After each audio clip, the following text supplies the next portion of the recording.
Professor Dr. Mukti Kanta Mishra, President, Centurion University of Technology and Management, and we also have with us Krishnan, Managing Director, Enterprise, India and Australia, Coursera. We'll have a leadership visionary perspective from Professor Dr. Mukti Kanta Mishra, and I'm sure Dallas has some question to Professor Mukti Mishra. Over to you, Dallas. Over to you, Professor Mukti Mishra. Thank you, Shouvik, and thanks for hosting the morning session. It was wonderful to hear you there as well. Professor Mishra, first and foremost, the question that you asked me was how is India and Australia related in this context? So of course, it's just an executive responsibility in the context of while I'm sitting here in India, I'm also running the Australia business. But there's a nice story to this in the sense. Typically, global corporations, when they expand outside of the US, they first go to Singapore, go to Australia, similar markets, and then they come into a market like India. Unlike that, most Coursera actually started their business here in India within 3 years of its inception. And one of the core reasons was the Times of India Group, BCCL, was one of the early investors. So that got us into this country as way back in 2015 when we were just a 3-year-old company, very small startup, hardly 50 people. So in many ways, Asia Pacific business was incubated here in India. This was the market where we learned. This was especially the campus and universities business. That product was built out of India with the partnering with Indian institutions. So the product that we call Coursera for Campus was launched in October 2019 here in India by partnering with institutions in India. Now, and we have taken this product now to the world. So it's the reverse export out of India, and that's because Australia. I'm an Australian citizen. I live in Australia. Oh, is it? Oh, okay. So I teach in 4 universities there, but that's my home. That's my second. Oh, awesome. So for 30 years, but that's what I was very keen to know. That's fine. I understand what you are saying. Okay, that's no. I can see that connection, and I would love to take your help there to expand our business. We will connect. You can we can. I think I will take your mobile number, and we will connect. That's very interesting. We can work together. Okay. Thank you. Yes, thank you, Professor. So maybe, Professor, the first thing that I would love to everyone to hear is the concept of a skills university, right? It's very unique. Okay, that's how you got me into this program. I was wondering that why I'm in this program because I'm not a technology person. So now I understand why you people wanted me in this. Okay. Yes, I would love to hear your thought process, vision in building something like a skills university. Okay, first thing, I don't know many people know about Centurion University, and this is not it is not a greenfield university which we established. In fact, I left academics and corporate, then came to academics, and we used to work with that Xavier Institute or XLRI group. There, I was not very happy with the way we delivered the course because we were delivering the whatever I said that bookish knowledge without the competency. So there was a lack of competency. Though I have 3 masters and a PhD, my all degrees can be sold for $2, even that hard to get. And all the countries I have studied, I have taught in 10 countries. Everywhere the same problem that we teach, and there is a teaching, there is no learning. Okay? Right. If the world is made to one country, and I met the education minister for 24 hours, the only thing I will dismantle all classrooms. So I'm not a believer in the classroom context, that's not. It is not changed for ages. Whether it is from the Harvard test to this time. And then, too much of, we are talking about the industry 4.0. And I used to say that we are world 4.0, not industry. So that I had divided pre-World War I and post-World War and pre-World War II, then post-World War whatever.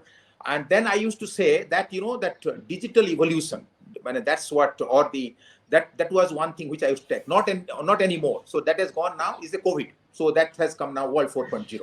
So the industry 4.0 to me was overstated and overrated. And just saying that industry 4.0 is not going to lead anywhere. So what the country, and when we talk about a nation building, education for national building, and I'm talking from the experience of corporate academics, and fortunately I have not been a bad student, and my father is a teacher. So all these things put together, I realized that, we have everything. We have a dream, we have everything. As a nation, why we cannot, or we were not able to compete with anyone is about the productivity. So the education was not meant to make the learners productive. Okay. So that was the, securing mark, grade point, feeling good factor, everything was there. but and you can say that, okay, is it not education's responsible to make responsible citizen? Yes, it is, but I'm not into that. I'm talking about, my single point was how you make students or learners productive. I will not call students, but to do that, there are two problems. One is supply side, the other is demand side. So the demand side was not asking for it, and supply side was not also competent to deliver it. Okay, so in that context, so what we did as when we started way back in 2006-17, we took over an institute in tribal Naxal belt. It was called Red Corridor, or LWE, left wing extremist area. And then we became university in 2009-10. But the university concept was as a skill university. Way back when nobody was talking about the skill university, that time I used to call it workman university, because I think that every citizen is a workman for the country. I'm not talking about the workman in the factory. And for me, it is more than the industry. It is the society which needs people. It is not, industry is a very small component. If agriculture is your 65%, 60%, whatever the GDP, why we are not talking about that? Correct. We are not talking about that. We are only focusing on the 10%, 5% of that. Because it is, again, something which makes a noise, industry makes a noise. So you are talking about CII, FICI, all these things are there. So all the focus is on that. So I was very clear whether it is, we should make productive citizen of the country, irrespective of that industry 4.0, agriculture 4.5, or I don't care for that. So we proposed a skill university. Now, how do you define a skill university? Okay, and why you call it a skill university? Because unless you are a university, you don't have that flexibility to introduce new programs, new courses. So we became, that's what I proposed to become university. We become the first university in the country, actually, to be combined the, affiliated college to become a constituent campus of the university. That concept didn't exist in the private sector before. Okay, and that, I didn't realize we are in a country where we believe, that's our DNA, that over-regulation, under supervision. The education should be over supervision, or any concept, that should be supervision, under regulation. So even though we became university, we are very, very regulated by, and I thought that there would be a lot of freedom. No, there is no freedom. Okay, there is no freedom.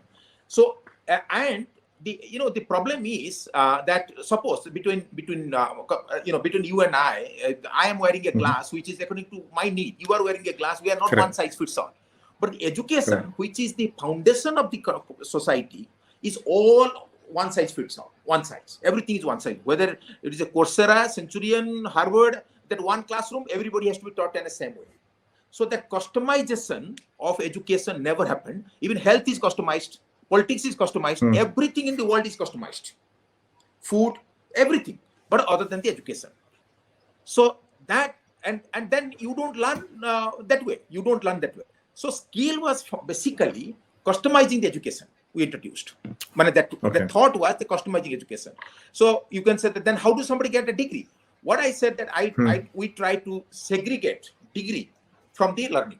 So degree, for that you have to do whatever AICT norm, UGC norm, state government norm, you have to comply with that. That is called paper compliance, but that is not a proper compliance. So our focus as a skill university was the proper compliance, but not the, if you ask me how successful you are in 11 years or 12 years, 1%, but that 1% is a big achievement. Okay.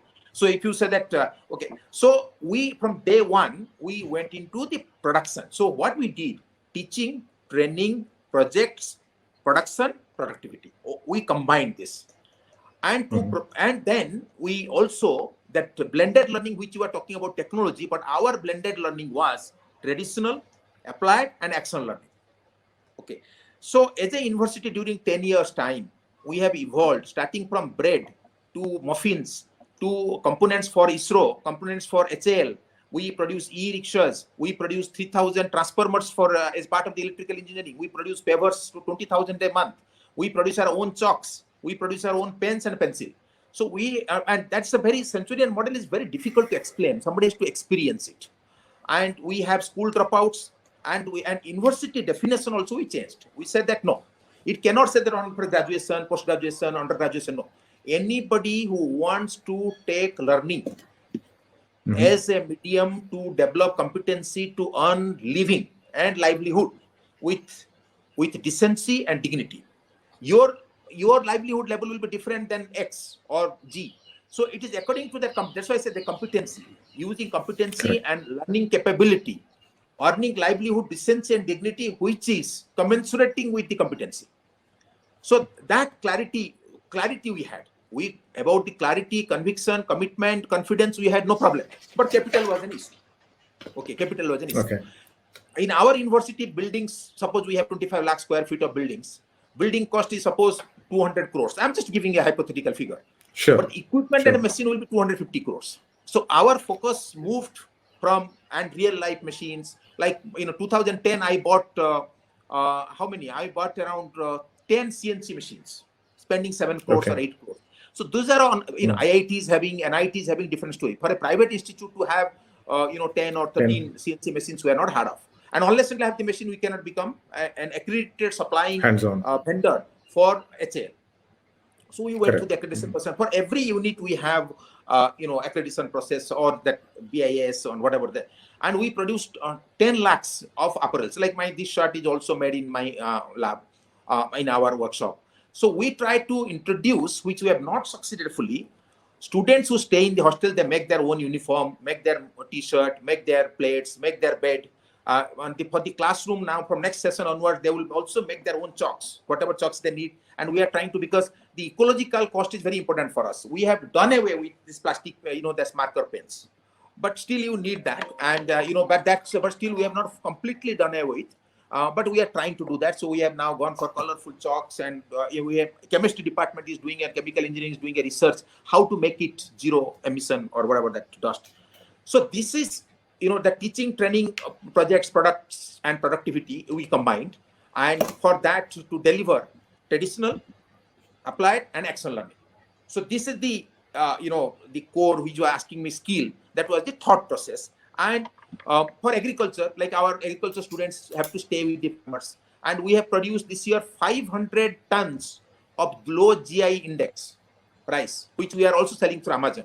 But then, as a skill university, the fundamental principle we are following, everything has to be commercially linked. Whether it is an online platform or we sell, like our wood engineering does around 2 crores and in-house. It sells to in-house, okay. But there is a separate company. So we created around 6 companies in the name of Gramtaram. Gramtaram became the first skill delivery partner. We trained 100,000. So coming back to just one point I will touch, as a skill university, as I told you that, we don't, universality, that university must have the universality. So whether you are a school dropout, you are ITI, you are diploma, we run schools also. There is no distinction whether it's an MTech or a PhD student or a BTech or a BSc or a school dropout. They live all in the same hostel. They play together. Oh, wow. So we actually broke the barrier that one SC/ST hostel, one technology hostel. No, we didn't do that. So it has to be mix and match. You have no choice. Of course, the rooms are different, but the same building, same dining, everything. You have only one canvas. Whatever you want to draw, you are drawing. Okay. So that's what we plan, and successfully. So it's truly multidisciplinary. Yeah, it's truly multidisciplinary in a holistic way. Yes. And then we allow students, they can drop out, they can come back. And also we have introduced a system to take cognizance of their learning when they're working somewhere. Okay. So for example, you can ask that, how are you dealing with the school dropouts? What we have done, we have tied up with NIOS. So people who come with school dropout, through NIOS, we take them 10th and 12th and then put them to the university program. So for that, we partner with, like Cafe Coffee Day was our first partner for BBA retail. But it cannot be on, we didn't provide on a retail basis. It is on the corporate. One company has to be partner for its employees to deliver. So they have to provide the space. Our teacher will be there. Their teacher will be there. So it is all action learning which matter. Okay. So if you are talking about BBA retail or BBA in hospitality, and you have never seen a machine, you have never dealt with a machine, you have never dealt with a customer. But here, for 3 years, they will be only doing practical. And what we allowed, tutorials, and study at home. What we are now doing because of COVID, we did. But technology platform only we used for examination. Way before COVID came in, not all, around 30% exams, we were on online. But we had difficulty when we scaled it up to 100%. Because that plagiarism, people, that by DNA, we do that kind of thing. So it becomes safe. So we are also learning, and we have now developed fully bug-free exam system online. Our in-house. We have not bought it from anywhere else. We did it ourselves. Okay. So we are and we are using Dassault platform, because we are the system aggregator for Dassault system. We deliver their programs in Karnataka, Andhra Pradesh, wherever they get government contract to have their design.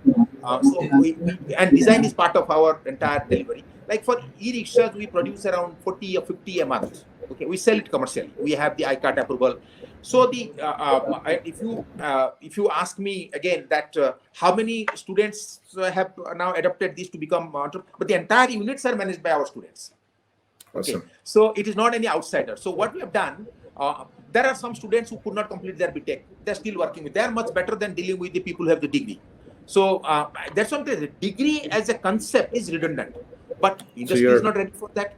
Now also we are asked questions by UGC and AICT. Just imagine, who can teach this 3D platform? We have a tie-up with Wipro. I have a 3D, and we do the 3D thing. Our contents are also on the 3D platform as part of the. You're talking about the technology in the teaching. We are trying to recast whatever our practical, because people cannot come. So we are trying to do the 3D, and 3D fantastic. We have invested almost 1.52 crores on servers to develop the 3D platform. AICT is asking us, you don't have PhDs, you don't have MTechs, how can you have BTechs with industry experience? But they cannot teach this. That's why I said the supply side problem and the social construct. Like my house, okay, I can sit and talk to you, but there are many houses. There will be small houses. India, we have to also be careful about the social construct of India.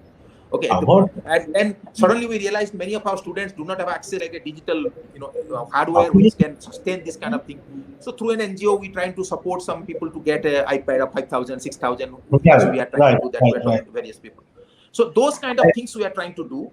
And the most important part is to building the capacity of our teachers. Okay. So left to me, I will hire all, school dropouts, diploma dropouts who can deliver this program more on a practical way than talking about the theory, reading from the book and appearing and conducting the exam. But that's not, system doesn't allow that. So we as a skill university have regulatory problems, okay, or not problems, regulatory challenges. We have to see that how can you do that. The freedom that education is provided, that freedom, that word. And then supervision. Then somebody has to supervise. I'm not saying that freedom in that sense. Somebody should supervise and certify whether we are adding value or not, whether we are making our students productive or not. Right. I'm afraid that we have come to the end of this session. Professor, it's come to an end. Oh, so very fast. Thank you very much. Professor Mishra, I will connect with you. I would, Shouvik, I don't know if you have Professor Mishra's numbers. I'd like to take that. And you can. Okay, you can just. I will take from. I will take from his office. Thank you so much, Professor Dr. Mukti Kanta Mishra, President of the University of Technology and Management, for joining us. Also, Dallas Krishnan, Managing Director, Enterprise India and Australia, Coursera. Before I let Professor Mukti Mishra go, we have a small token of appreciation for him, a certificate of recognition for Professor Dr. Mukti Kanta Mishra for doing such wonderful work with the youngest university, if I'm not wrong, in India. This certificate is proudly presented to Professor Dr. Mukti Kanta Mishra, President, Centurion University of Technology and Management, for dedicated efforts and exemplary work in education, especially for the skill sector. Thank you so much for joining us today, Professor. Thank you. Dr. Mukti Kanta Mishra. Very inspiring session. Very inspiring session, Professor Mishra. Thank you so much.